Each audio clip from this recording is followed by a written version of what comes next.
ختم نبوت صلی اللہ علیہ وسلم انتہائی پیارا موضوع مقرر ہیں قاری عبدالوکیل صدیقی رحمۃ اللہ علیہ.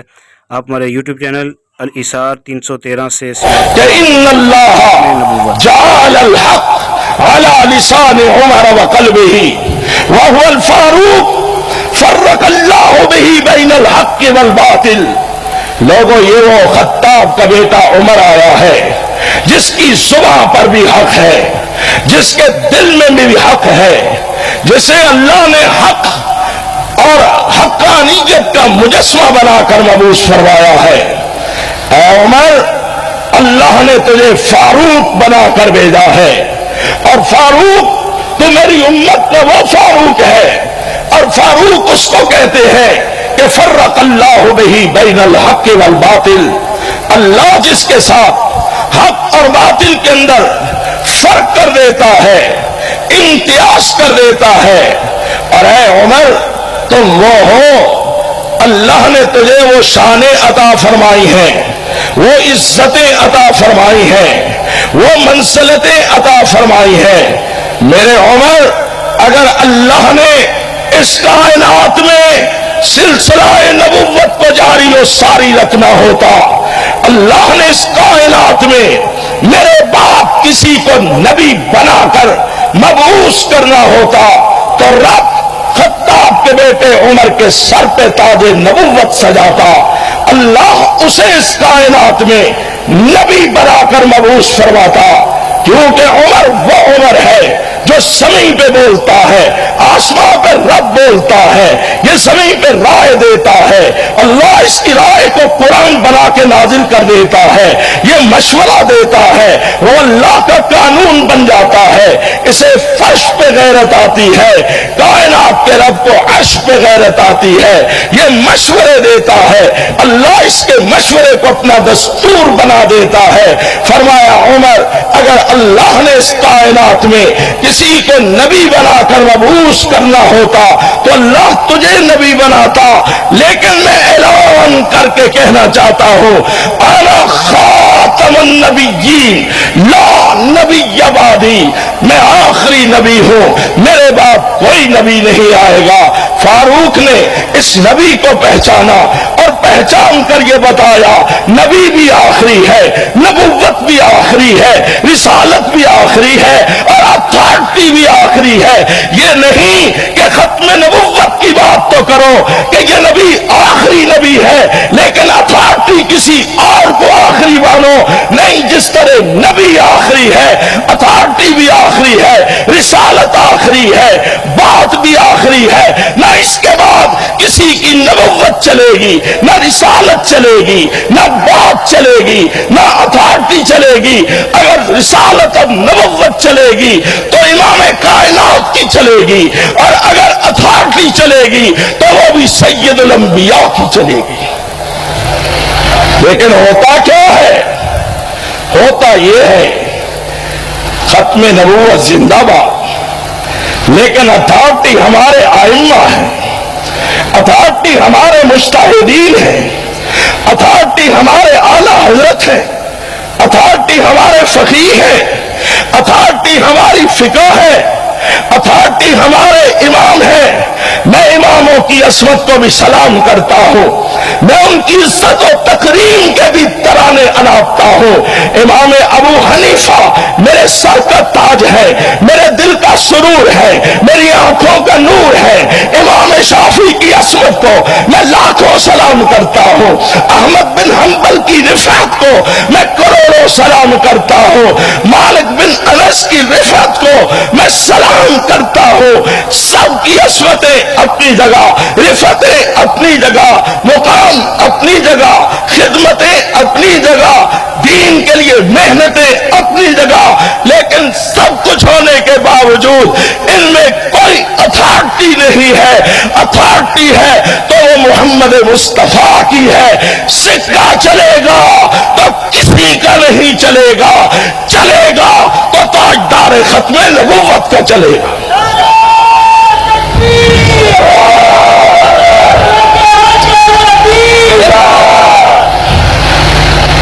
وہ فاروق کے پاس آئے تھے نا، فیصلہ کروانے ایک کلمہ پڑھنے والا، ایک یہودی. میں بلا تاخیر دعوت خطاب دوں گا جماعت کے بزرگ عالم دین، سینئر نائب امیر مرکزی جمعیت اہل حدیث پاکستان حضرت علامہ مولانا قاری عبد الوکیل صدیقی صاحب. ان کی تقریر کا عنوان ہے ختم نبوت کا حقیقی مفہوم اور اس کے عملی تقاضے. جناب قاری عبد الوکیل صدیقی صاحب. الحمدللہ وحدہ والصلاة والسلام على من لا نبی بعدہ.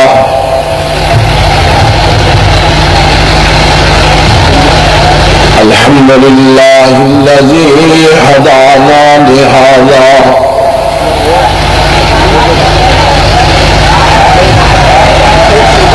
وما كنا لنهتدي لولا أن هدانا الله.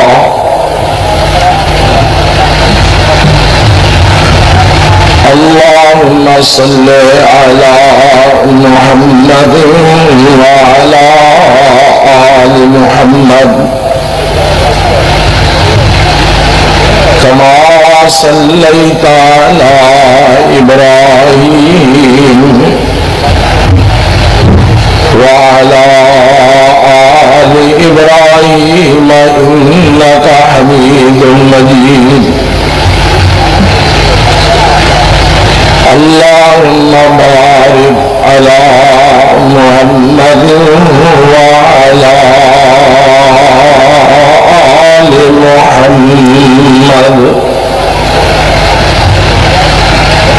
كما باركت على إبراهيم وعلى آل إبراهيم إنك حميد مجيد. أما بعد فأعوذ بالله السميع العليم من الشيطان الرجيم. بسم الله الرحمن الرحيم.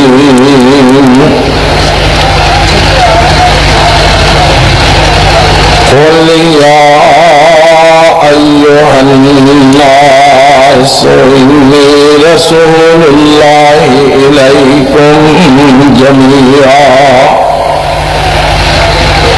الذي له ملك السماوات والأرض لا إله إلا هو يحيي ويميت.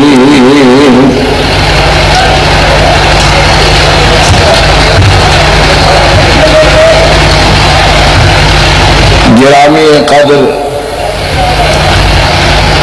جناب صدر، لائق صدر تکریم علماء کرام، واجب الاحترام بزرگوں، بھائیوں، میری ملت کے غیور جوانوں،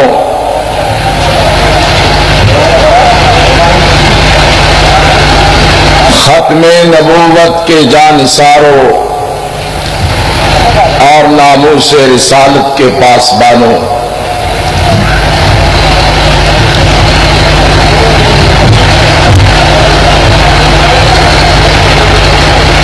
مجھ سے قبل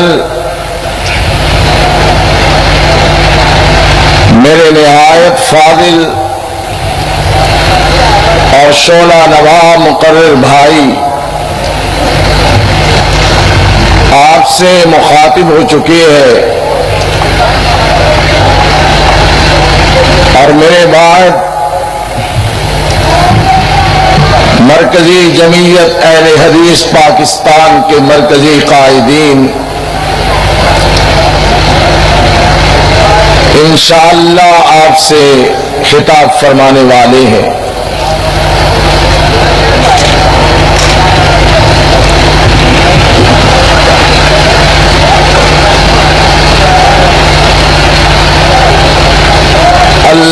احکم الحاکمین نے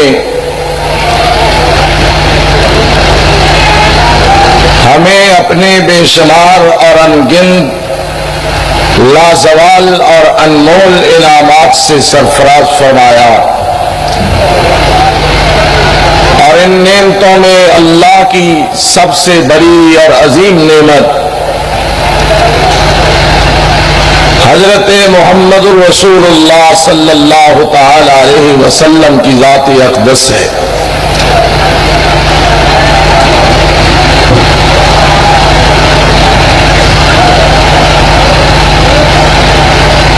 آپ کو اللہ احکم الحاکمین نے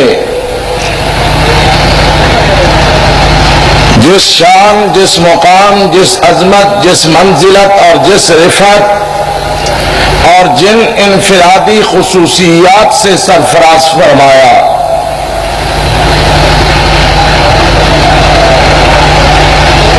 وہ نہایت منفرد بھی ہے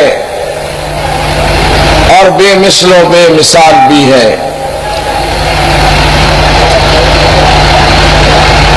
اور حقیقت یہ ہے کہ ساری کائنات ایک طرف اور اکیلے جناب محمد مصطفیٰ صلی اللہ علیہ وسلم کی ذات اقدس ایک طرف،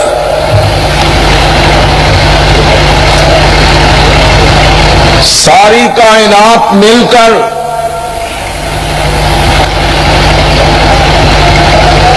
آپ کی شان و عظمت، آپ کی رفعت و منزلت، اس کا مقابلہ تو دور کی بات ہے، اس کی گرد پا کو بھی نہیں پہنچ سکتی۔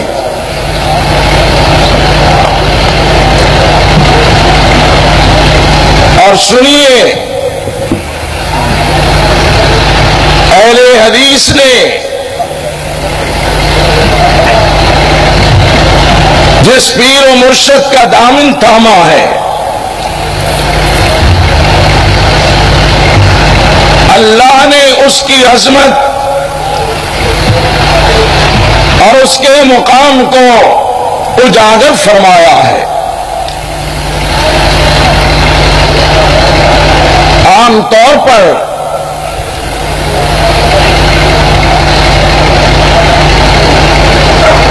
اس طرح کی باتیں بالعموم سننے میں آتی ہیں، اور تجاہل عارفانہ کا شکار ہو کر یار لوگ منفی پروپیگنڈا سے متاثر ہو کر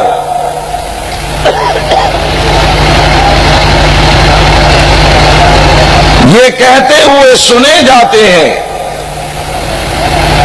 کہ اہل حدیث اللہ کے رسول کے مقام اور عظمت کو نہیں جانتے۔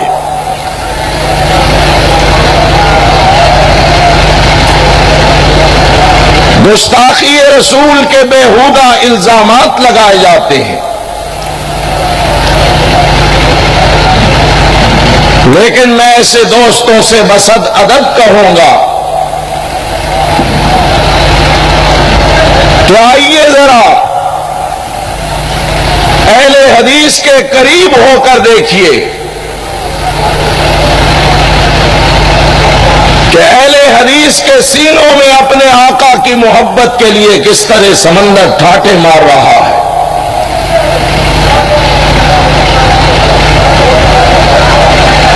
اور ہم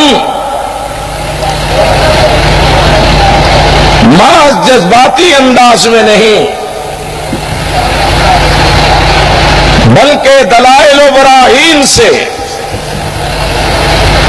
یہ ایمان رکھتے ہیں، یہ عقیدہ رکھتے ہیں کہ رب کبریا نے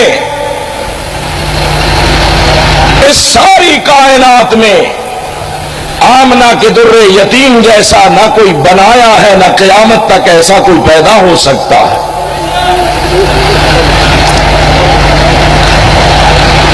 اور آئیے میرے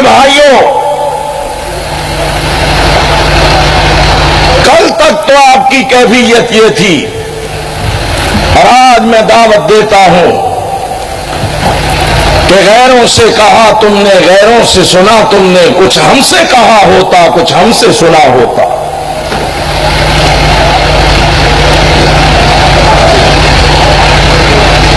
کسی پہ بے بنیاد الزام تراشیاں کرنا یہ تو انتہائی آسان ہے،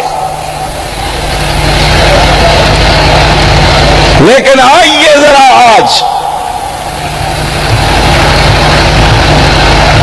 تاجدار ختم نبوت کی عظمت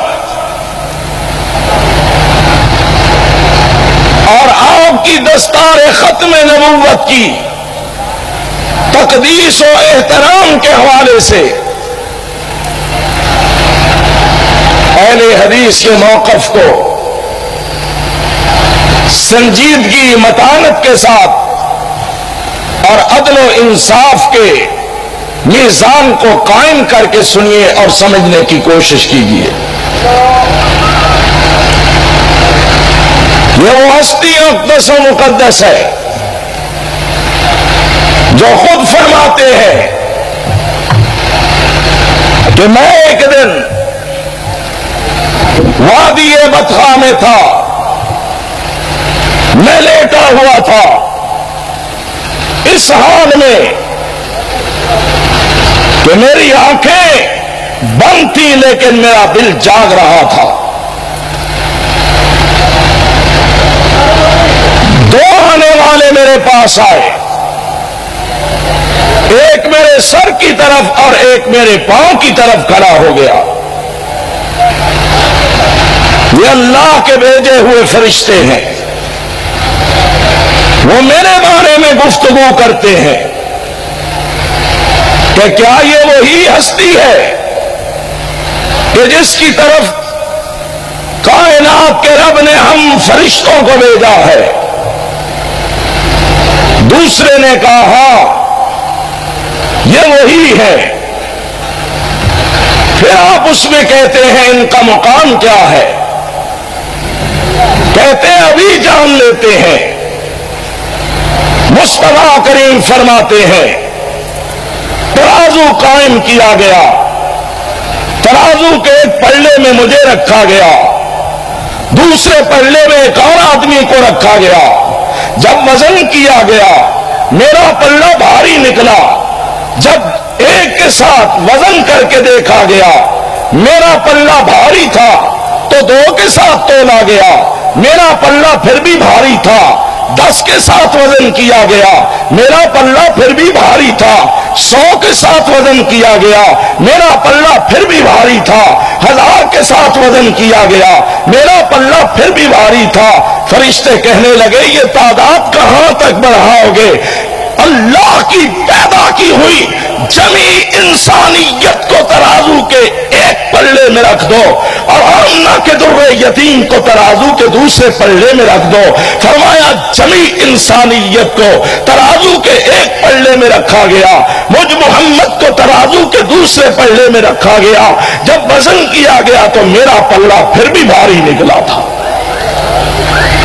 کہا ایسے نہیں، تھوڑا سا اور اس میں اضافہ کر لو۔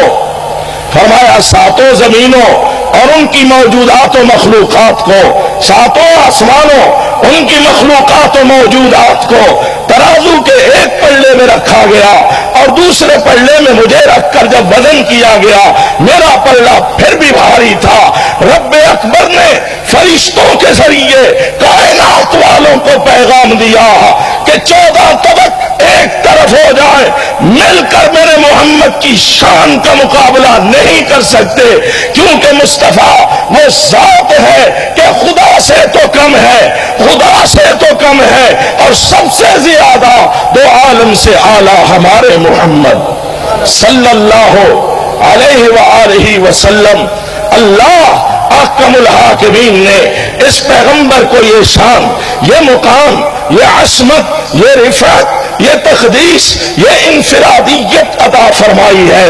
اور اسی لیے میں یہ عرض کرنا چاہوں گا کہ حق اس پیغمبر کا یہ ہے، جس طرح رب نے ہمیں پابند کیا ہے لِتُؤْمِنُوا بِاللَّهِ وَرَسُولِهِ وَتُعَزِّرُوهُ وَتُذَكِّرُوهُ وَتُوَقِّرُوهُ وَتُسَبِّحُوهُ بُكْرَةً وَأَصِيلًا. اور لوگوں اس رسول کے ساتھ ایمان لاؤ، اس کی تعظیم کرو، اس کی توقیر کرو، اس کی تکریم کرو، اس کی نصرت کرو، اس سے محبت کرو. یہ پیغمبر کا حق ہے کہ پیغمبر پر ایمان بھی لاؤ، پیغمبر کی تعظیم بھی کرو، پیغمبر کی اطاعت بھی کرو، اور پیغمبر سے پوری کائنات سے بڑھ کر محبت بھی کرو. پوری کائنات سے بڑھ کر. جب تک سید الانبیاء کی ذات سے محبت نہ ہوگی اس وقت تک ایمان مکمل نہیں ہو سکتا. اور میرے بھائی، یہ محبت رسول کی محبت. آؤ اہل حدیث سے پوچھو، اہل حدیث کے دل میں محبت رسول کا معیار کیا ہے؟ کیونکہ محبت کے مختلف انداز ہوتے ہیں، محبت کے مختلف روپ ہوتے ہیں، محبت کے مختلف تقاضے ہوتے ہیں. یہی محبت جب اولاد کے دل میں ماں باپ کے لیے پیدا ہوتی ہے احترام بن جاتی ہے. یہی محبت جب والدین کے دل میں اولاد کے لیے پیدا ہوتی ہے شفقت بن جاتی ہے.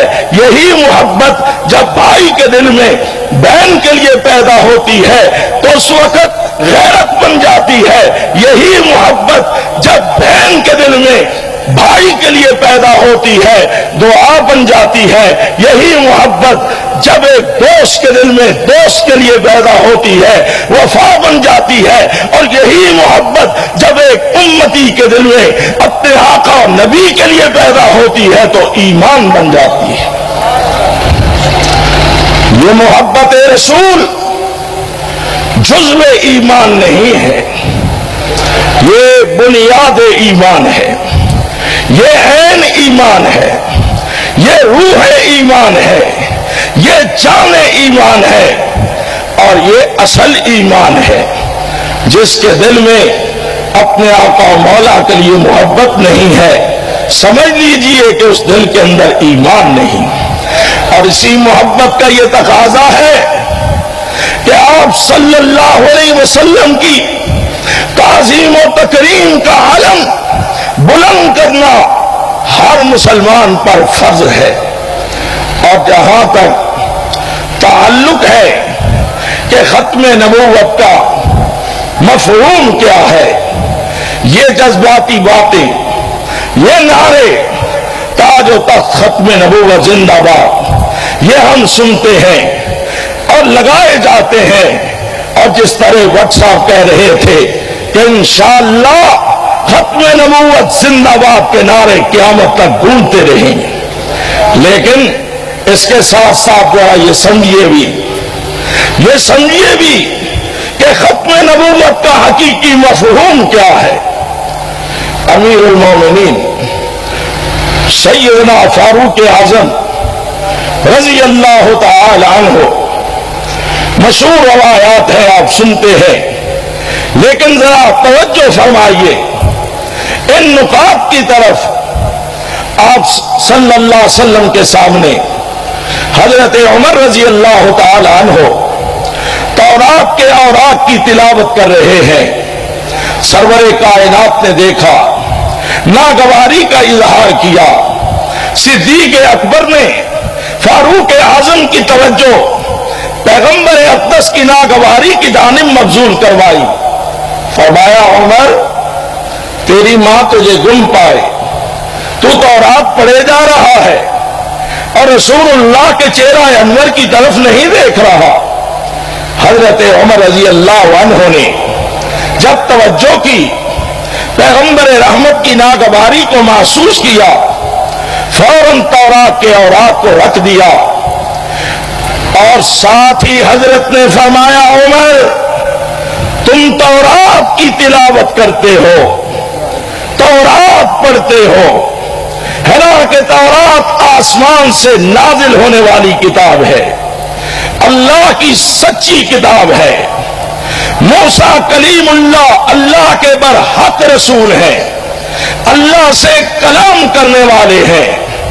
رب کریم نے آپ کو معجزات سے مالا مال فرمایا ہے، لیکن اس کے باوجود جب کائنات کے سردار آئے، موسیٰ کلیم اللہ کی نبوت ختم ہو گئی، تورات اللہ کی کتاب ہونے کے باوجود منسوخ قرار دی گئی، کیونکہ اب وہ نبی آیا ہے جس نبی کی بعثت کے بعد کسی نبی کی نبوت کا سکہ نہیں چلتا۔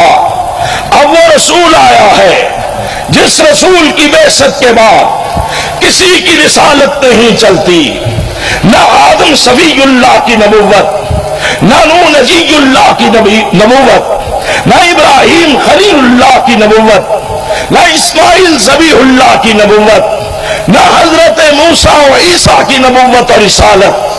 اگر اب سکہ چلے گا تو آمنہ کے در یتیم کی نبوت کا چلے گا، اور اس پیغمبر نے تو اسی فاروق کو کہہ دیا تھا کہ اے عمر، تو وہ عمر ہے، تو میرا وہ فاروق ہے جسے میں نے رب سے جھولیاں مانگ مانگ کر طلب کیا، اللہ نے میرے دامن نبوت میں میری دعاؤں کے صلے میں تجھے ڈالا ہے۔ اے عمر، تو وہ ہے جس راستے سے بھی گزرتا ہے شیطان بھی وہ راستہ چھوڑ کے بھاگ جاتا ہے۔ فرمایا میرے عمر، تم وہ عمر ہو جس دن تم آئے ہو کعبے کا بند دروازہ کھل گیا، کفر کے گھر سبے ماتم بچھ گئی، تم اعداء اسلام کی صفوں پر کار خدا بندی بن کر ٹوٹ پڑے۔ اے عمر، تجھے دیکھ کر میں بے ساختہ اعلان کرتا ہوں کہ ان اللہ جعل الحق على لسان عمر وقلبه وهو الفاروق فرق اللہ به بین الحق والباطل۔ لوگوں، یہ وہ خطاب کا بیٹا عمر آیا ہے جس کی زبان پر بھی حق ہے، جس کے دل میں بھی حق ہے، جسے اللہ نے حق اور حقانیت کا مجسمہ بنا کر مبعوث فرمایا ہے۔ اے عمر، اللہ نے تجھے فاروق بنا کر بھیجا ہے، اور فاروق تو میری امت کا وہ فاروق ہے، اور فاروق اس کو کہتے ہیں کہ فرق اللہ بہ بین الحق والباطل، اللہ جس کے ساتھ حق اور باطل کے اندر فرق کر دیتا ہے، امتیاز کر دیتا ہے۔ اور اے عمر، تم وہ ہو، اللہ نے تجھے وہ شانیں عطا فرمائی ہیں، وہ عزتیں عطا فرمائی ہیں، وہ منزلتیں عطا فرمائی ہیں۔ میرے عمر، اگر اللہ نے اس کائنات میں سلسلہ نبوت کو جاری و ساری رکھنا ہوتا، اللہ نے اس کائنات میں میرے بعد کسی کو نبی بنا کر مبعوث کرنا ہوتا تو رب خطاب کے بیٹے عمر کے سر پہ تاج نبوت سجاتا، اللہ اسے اس کائنات میں نبی بنا کر مبعوث فرماتا، کیونکہ عمر وہ عمر ہے جو زمین پہ بولتا ہے، آسمان پہ رب بولتا ہے، یہ زمین پہ رائے دیتا ہے، اللہ اس کی رائے کو قرآن بنا کے نازل کر دیتا ہے، یہ مشورہ دیتا ہے، وہ اللہ کا قانون بن جاتا ہے، اسے فرش پہ غیرت آتی ہے، کائنات کے رب کو عرش پہ غیرت آتی ہے، یہ مشورے دیتا ہے، اللہ اس کے مشورے کو اپنا دستور بنا دیتا ہے۔ فرمایا عمر، اگر اللہ نے اس کائنات میں کسی کو نبی بنا کر مبعوث کرنا ہوتا تو اللہ تجھے نبی بناتا، لیکن میں اعلان کر کے کہنا چاہتا ہوں، انا خاتم النبیین لا نبی بعدی، میں آخری نبی ہوں، میرے بعد کوئی نبی نہیں آئے گا۔ فاروق نے اس نبی کو پہچانا اور پہچان کر یہ بتایا، نبی بھی آخری ہے، نبوت بھی آخری ہے، رسالت بھی آخری ہے، اور اتھارٹی بھی آخری ہے۔ یہ نہیں کہ ختم نبوت کی بات تو کرو کہ یہ نبی آخری نبی ہے، لیکن اتھارٹی کسی اور کو آخری مانو، نہیں، جس طرح نبی آخری ہے، اتھارٹی بھی آخری ہے، رسالت آخری ہے، بات بھی آخری ہے، نہ اس کے بعد کسی کی نبوت چلے گی، نہ رسالت چلے گی، نہ بات چلے گی، نہ اتھارٹی چلے گی۔ اگر رسالت اور نبوت چلے گی تو امام کائنات کی چلے گی، اور اگر اتھارٹی چلے گی تو وہ بھی سید الانبیاء کی چلے گی۔ لیکن ہوتا کیا ہے؟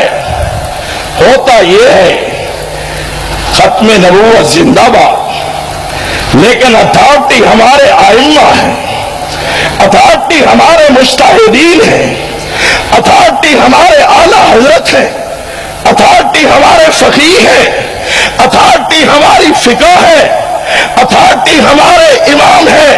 میں اماموں کی عصمت کو بھی سلام کرتا ہوں، میں ان کی عزت و تکریم کے بھی ترانے اناپتا ہوں۔ امام ابو حنیفہ میرے سر کا تاج ہے، میرے دل کا سرور ہے، میری آنکھوں کا نور ہے۔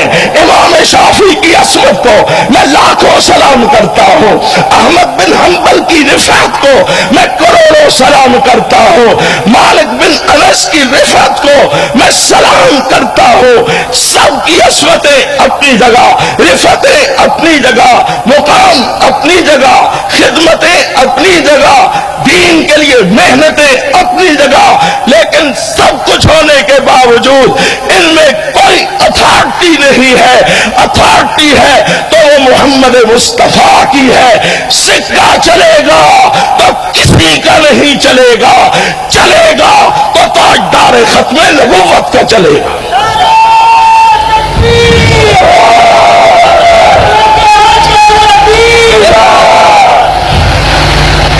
وہ فاروق کے پاس آئے تھے نا فیصلہ کروانے، ایک کلمہ پڑھنے والا، ایک یہودی، کہ عمر ہمارا فیصلہ کر دیجئے۔ کہا اچھا کر دیتا ہوں۔ یہودی کہنے لگا اے عمر کہیے رضی اللہ ہو، اے عمر رضی اللہ عنہ، خیال سے فیصلہ کرنا، کیونکہ اسی مقدمے کا فیصلہ، اسی مقدمے کا فیصلہ مسلمانوں کی سپریم کورٹ کے چیف جسٹس حضرت محمد رسول اللہ نے میرے حق میں کر دیا ہے۔ اب اس بات کو پیش نظر رکھ کر فیصلہ کرنا۔ فاروق نے فرمایا اچھا، اللہ کے رسول کا فیصلہ کلمہ پڑھنے والا سن چکا ہے، کلمہ پڑھنے کے باوجود فیصلہ نبوت پر مطمئن نہیں ہوا۔ اللہ کے لیے غور فرمائیے، کلمہ پڑھنے والا رسول اللہ کا فیصلہ سن چکا ہے، اور نبی کا کلمہ پڑھ کر وہ رسول کا فیصلہ سن کے مطمئن نہیں ہوا، اور اب اسی کیس کو لے کر میری عدالت میں آ گیا ہے۔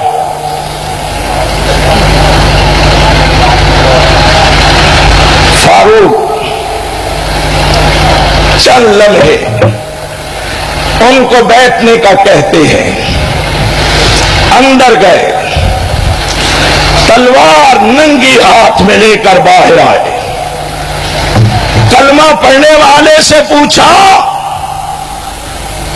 کیا اس کیس کا فیصلہ اللہ کے حبیب کر چکے ہیں؟ مسلمانوں، حنفی، شافی، مالکی، حنبلی، وہابی، دیوبندی، بریلی کی عینت کو اتار دو۔ رسول اللہ کے امتی ہونے کی حیثیت سے، ذمہ دار امتی ہونے کی حیثیت سے، غیرت مند امتی ہونے کی حیثیت سے، حساس امتی ہونے کی حیثیت سے ذرا غور کرنا، اور پھر اپنے طرز عمل کا بھی جائزہ لینا۔ ہمارا کام تو محبت اور پیار کی فضا میں حقانیت وحدانیت کے دلائل کی طرف متوجہ کرنا ہے۔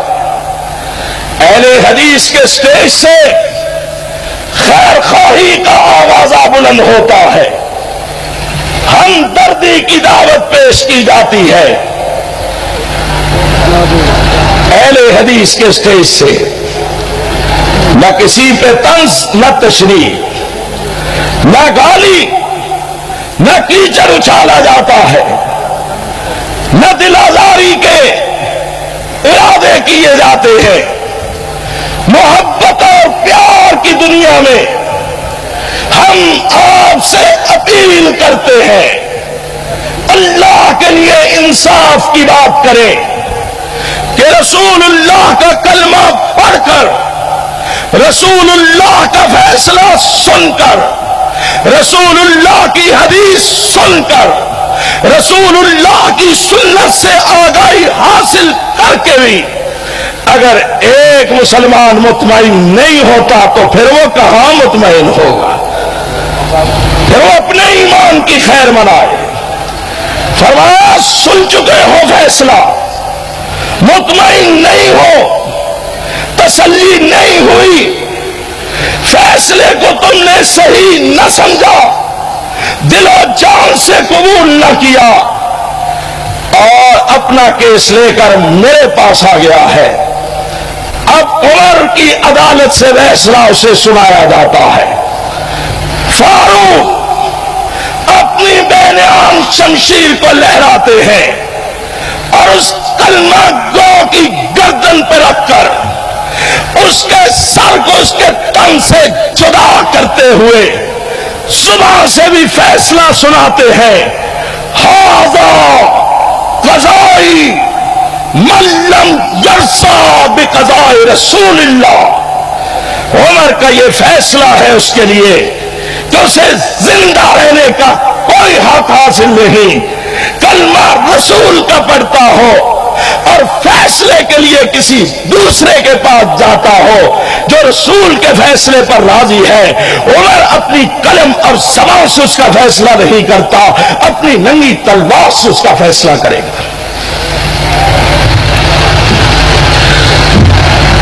نبوت کو مانا، اتھارٹی کو نہیں مانا کہ ہاں آپ آخری نبی ہیں۔ جب آخری نبی ہے تو آخری اتھارٹی کیوں نہیں ہے؟ اتھارٹی بھی آخری ہے۔ سب نے کہا عمر رضی اللہ عنہ ایک کلمہ گو کو قتل کر چکا ہے، یہ تو اب کلمہ پڑھنے والوں کو قتل کر رہا ہے، یہ مسلمانوں کے خون سے ہاتھ رنگ رہا ہے۔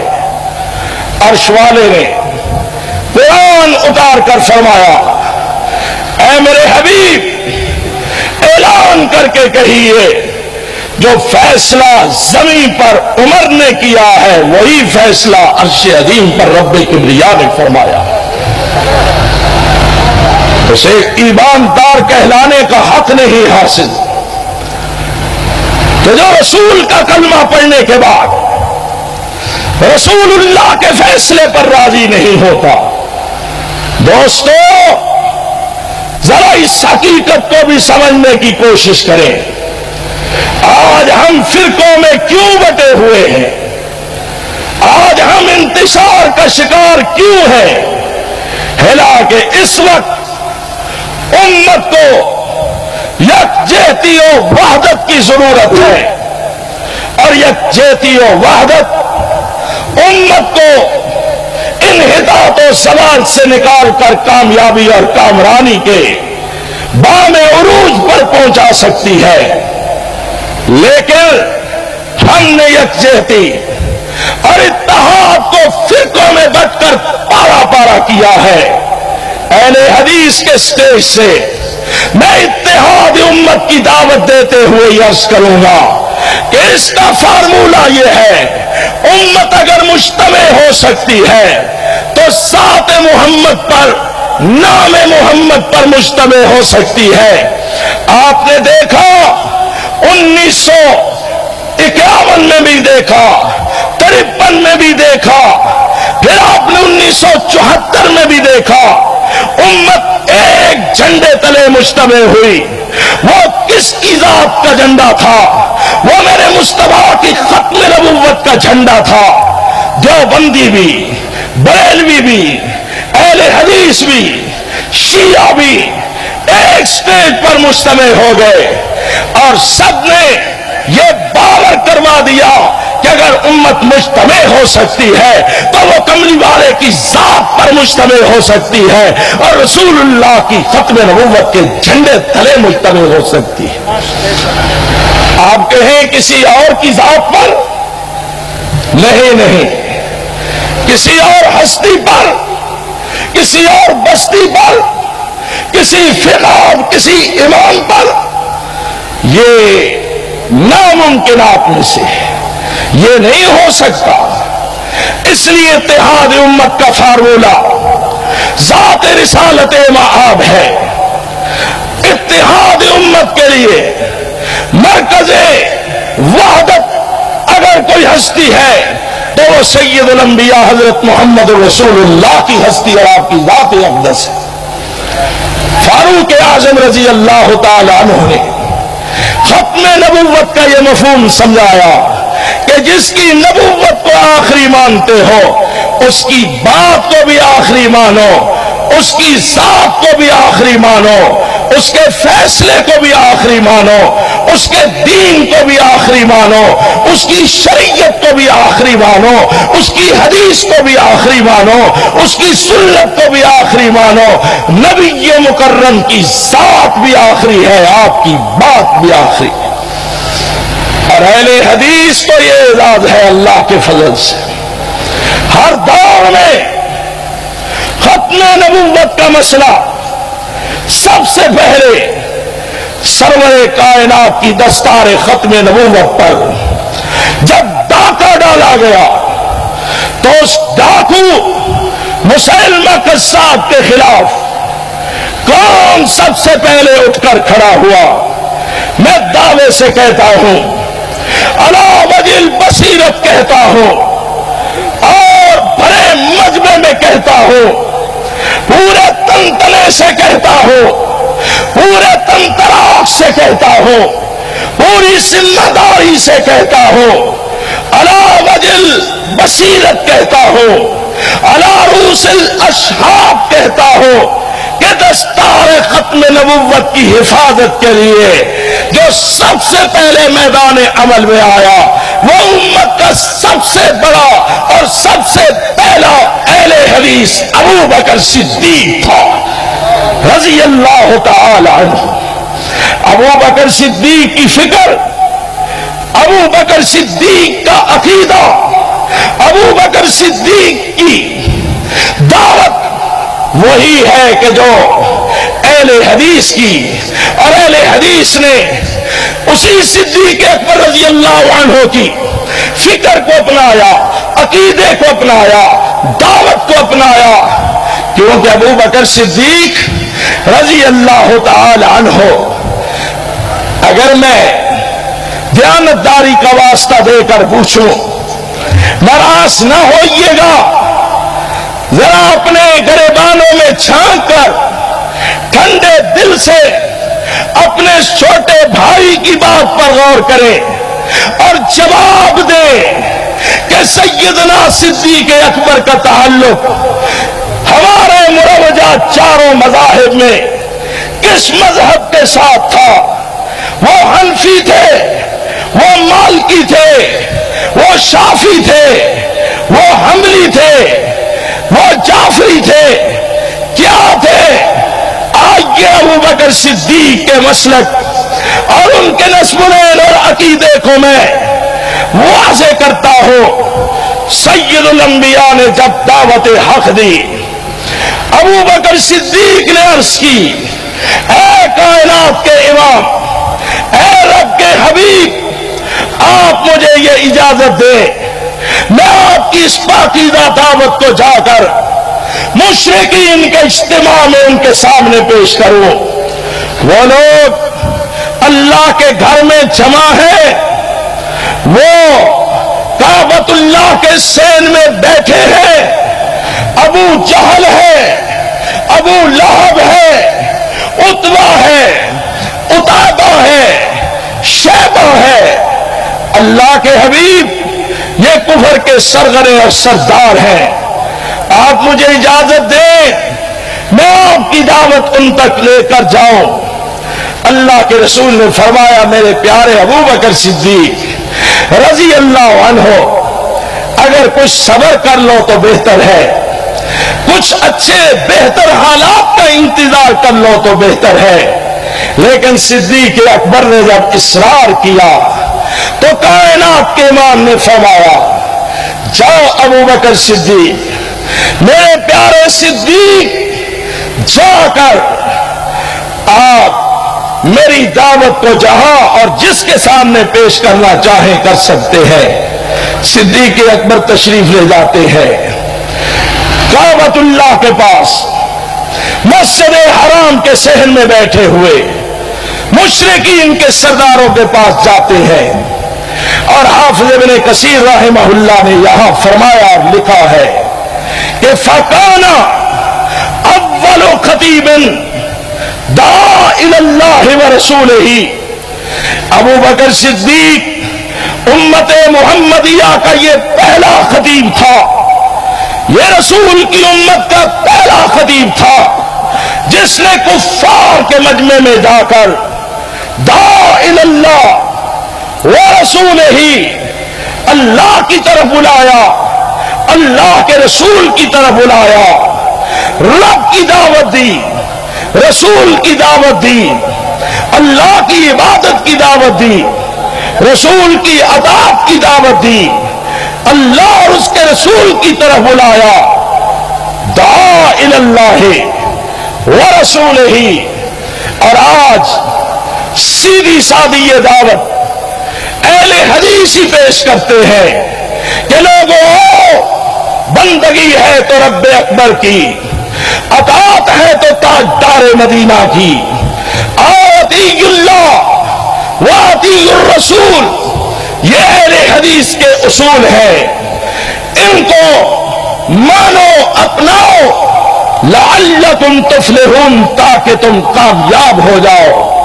صدیق اکبر نے کوئی تیسری بات نہیں کی، دعا الی اللہ ورسولہ، اللہ اور اس کے رسول کی طرف بلایا کہ آؤ۔ جب انہوں نے ابو بکر صدیق رضی اللہ عنہ کی اس دعوت کو سنا، ابو بکر صدیق پر ٹوٹ پڑے، صدیق اکبر رضی اللہ تعالی عنہ کو مار مار کے زخمی کر دیا۔ لیکن صدیق جب بھی ہوش میں آتے ہیں تو اللہ اور اس کے رسول کی دعوت کو پیش کرتے ہیں، اور صدیق اکبر رضی اللہ تعالی عنہ مسلمہ قذاب کے خلاف اٹھتے ہیں، صحابہ کو ساتھ لیتے ہیں، مسلمہ قذاب کا تعاقب کرتے ہیں، مسلمہ قذاب کو کیفر کردار تک پہنچایا جاتا ہے۔ اور اللہ کی قدرت، اللہ کی شان، رب کی حکمتیں، اللہ نے اس شخص کا انتخاب کیا کہ وہ مسلمہ کو واصل جہنم کرتا ہے، اور آسمان کی طرف نم آلود نظروں سے دیکھ کر کہتا ہے اے کائنات کے بادشاہ، اے بر و بحر کے پروردگار، اے رب ذوالجلال، آج میں نے قرضے ادا کر دیے ہیں۔ اگر میں نے میدان احد میں اس کائنات کے بہترین انسان سید الشہداء حضرت امیر حمزہ رضی اللہ تعالی عنہ کو دور جاہلیت میں جاہلانہ جذبات سے مغلوب ہو کر شہید کیا تھا، تو اسلام کی دولت تو نے مجھے عطا کی، اور میں نے قرضہ اس طرح چکایا کہ آج میں نے مسلمہ قذاب کو جہنم رسید کیا ہے، وہ مسلمہ قذاب جس نے سرور کائنات کی دستار نبوت پہ ڈاکہ ڈالا تھا۔ اللہ نے اس طرح ان کو سرخرو فرمایا، اللہ نے ان کو موقع دیا کہ انہوں نے اپنے قرضے چکائے۔ میرے بھائیوں، اللہ کم الحاکمین نے جس طرح صدیق اکبر کو یہ عزت عطا فرمائی، یہ سعادت عطا فرمائی، اللہ نے صدیق کے روحانی بیٹے کو، صدیق کے خادم کو، ابو بکر صدیق کے غلام، شیر پنجاب شیخ الاسلام حضرت مولانا ثناء اللہ مرسری رحمہ اللہ، ان کو یہ سعادت عطا فرمائی کہ اس امت کے سب سے بڑے اور پہلے اہل حدیث نے مسلمہ کذاب کا تعاقب کر کے اسے کیفر کردار تک پہنچایا تھا۔ تو ہمارے شیخ الاسلام نے مسلمہ کذاب، مسلمہ پنجاب غلام احمد قادیانی کا تعاقب کر کے اسے کیفر کردار تک پہنچایا ہے، اور سرزمین سرگودا کو یہ احساس حاصل ہے کہ وہ چوکھٹے ختم نبوت کا چوکیدار آج اس خاک کی آغوش کے اندر محو استراحت ہے، اور سرزمین سرگودا آج اہل حدیثوں کو پکار پکار کے کہتی ہے کہ شیخ الاسلام کے روحانی فرزندوں اٹھو، اس وقت قادیانیت آخری ہچکیاں لے رہی ہے، قادیانیت کی گردن کو مروڑنے اور توڑنے کا وقت آ چکا ہے۔ یہ ملک کے بھی باغی اور غدار ہے، یہ ملت کے بھی غدار ہے، یہ امت کے بھی غدار ہے، اور انہوں نے یہاں سے بھاگ کر اپنے آقاؤں کی آغوش میں مغرب میں جا کر پناہ لی ہے، لیکن کعبہ کے رب کی قسم کائنات کا کوئی حصہ ان کو کبھی پناہ نہیں دے گا۔ ان کو پناہ ملے گی تو جہنم کے سب سے بدترین مقام میں پناہ ملے گی۔ آج قادیانیوں کی ریشہ دوانیاں میڈیا کے ذریعے مسلمانوں پر، ان کے عقائد پر، ان کے رسول پر رقیق حملے جو کیے جا رہے ہیں، اور آج ناموس رسالت کی باتیں بھی ہو رہی ہیں، حرمت رسول کی بات بھی ہو رہی ہے، ڈنمارک کے خاکے بھی زیر باس آ رہے ہیں، ان کی بنائی ہوئی بےہودہ فلمیں بھی منظر عام پر آ رہی ہیں، ان کے خود سے باطن کا اظہار بھی ہو رہا ہے، لیکن ان سب کے پیچھے یہودیت اور قادیانیت کا دماغ کار فرما ہے، اور وہ کوئی موقع ایسا نہیں جانے دیتے کہ جب رسول اور رسول کی امت کو نقصان پہنچانے کی کوشش نہ کریں۔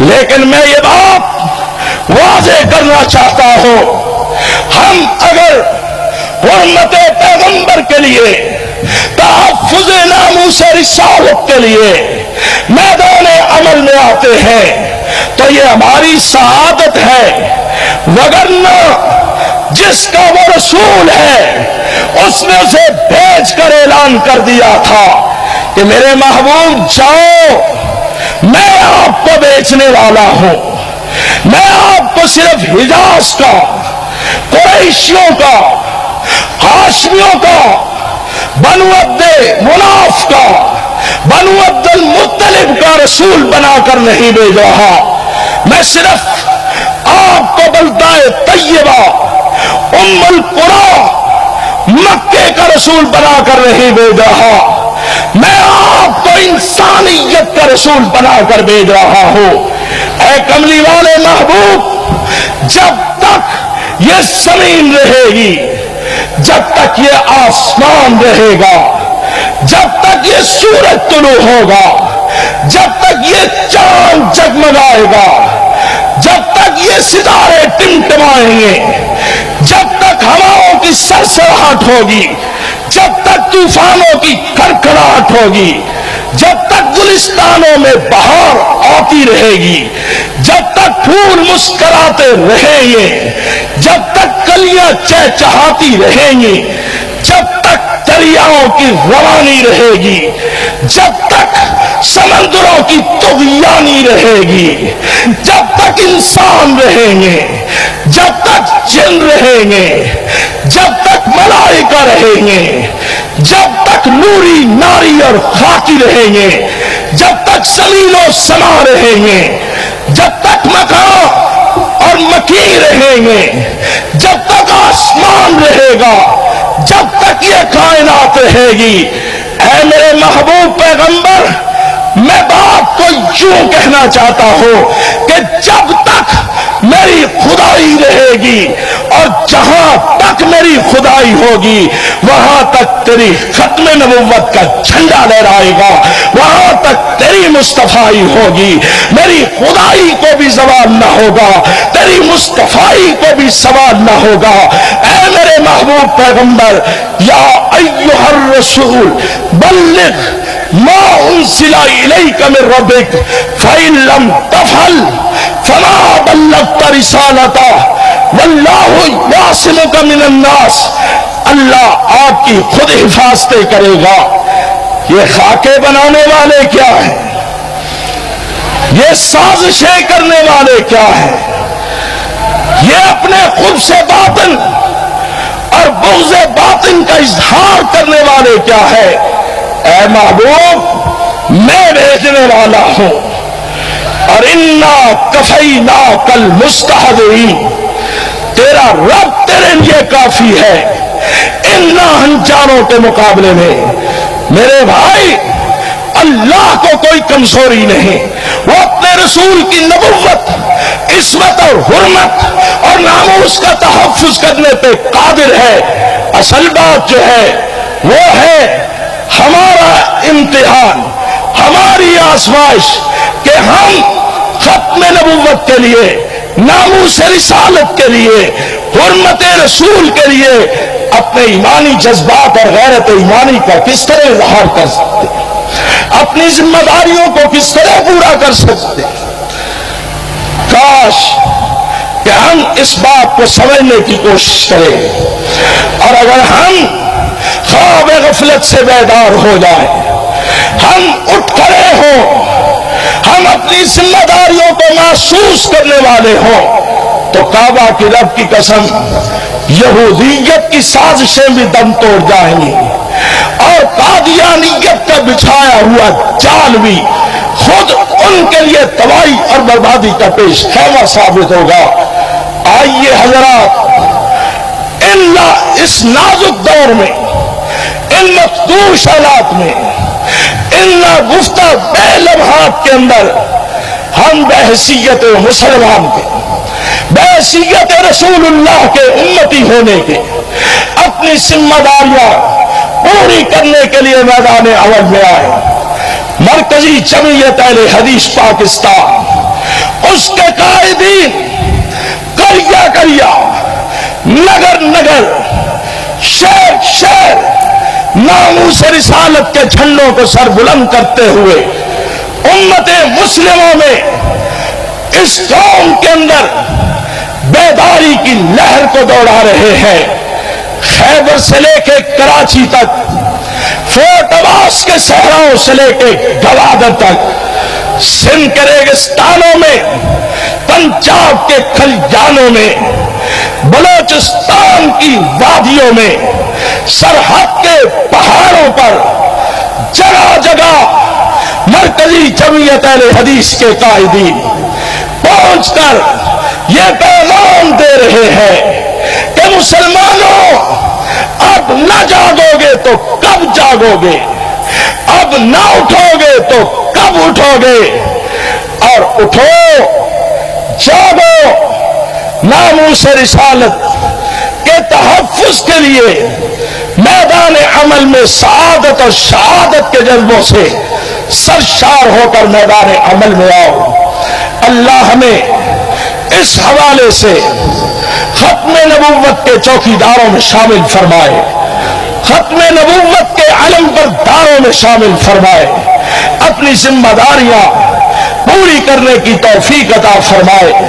مجھے اشارہ ہوا وقت ختم ہو چکا ہے، میرے بعد میرے قائدین آپ سے مخاطب ہونے والے ہیں، میں انہی لفظوں پر اکتفا کرتا ہوں اور آپ سے ایک بار پھر درخواست کرتا ہوں کہ مرکزی جمعیت اہل حدیث کے اس آواز اور صدا پر لبیک کہتے ہوئے قائد ملت اسلامیہ علامہ پروفیسر ساجد میر کی قیادت میں اٹھ کھڑے ہوں، اور یہ اہل حدیثوں کا فرض ہے، اہل حدیث کا فرض بھی ہے، اور یہ ہمارے ذمے قرض بھی ہے۔ ہم اس قرض کو چکانے کی کوشش کریں، اس فرض کو ادا کریں، انشاءاللہ میرے اور آپ کے آقا مولا کی عظمت اور رفعت کے جھنڈے اس کائنات میں قیامت کی صبح تک لہراتے رہیں گے، اور قیامت کے دن بھی شافع یوم النشور صاحب مقام محمود رب کی بارگاہ میں 1,24,000 نبیوں کو اپنے جھنڈے تلے جمع کر کے اعلان کر رہے ہیں کہ انا سید ولد آدم یوم القیامہ، میں دنیا میں بھی رب کی طرف سے عزتوں کے تاج پہنا کر مبعوث کیا گیا ہوں، اور آج میں آخرت میں بھی ساری اولاد آدم کا سردار بن کے کھڑا ہوں، اور تمام نبی جنہوں نے دنیا میں میری ابتدا میں نماز پڑھی تھی آج میرے جھنڈے تلے جمع ہے۔ سرور کائنات علیہ الصلوۃ والسلام کی عظمت اور رفعت یہ امت محمدیہ کا احساس بھی ہے، اعجاز بھی ہے۔ اللہ ہمیں اپنے رسول کے جانثاروں اور غلاموں میں شامل فرما لے۔ وآخر دعوانا ان الحمد للہ رب العالمین۔